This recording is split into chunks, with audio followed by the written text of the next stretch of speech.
The whole congregation of the people of Israel grumble again against Moses. So now they become reactivated by their predisposition to the magnification of negativity. Now, church, one of my weaknesses that God is working on is that I don't have a whole lot of patience. As a young pastor, and I've come a long way. Had you seen me back in 2001 when I first started pastoring, I had no patience.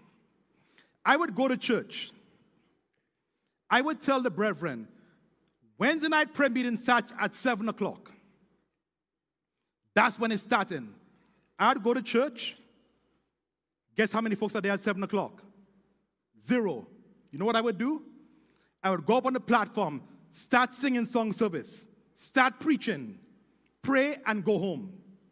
And I would make sure that I would make the service short for 30 minutes to do everything in 30 minutes. Then I'm going to my car and now coming at 7:30, I'm driving off. I have no time for foolishness. Right? Call a board meeting. I tell the leaders, board meetings at 7 o'clock.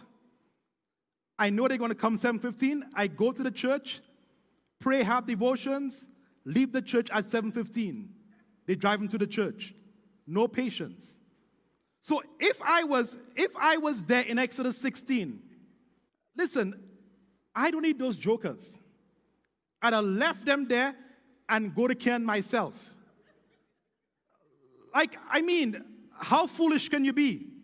You have seen how God has intervened in your life over and over and over again.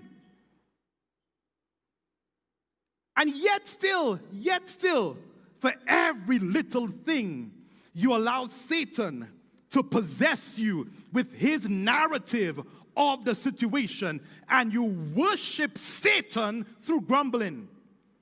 That's what you are doing when you are complaining. So I would have left them. But watch this. Thank God, God is God. So they are grumbling. And guess how God responds to grumbling?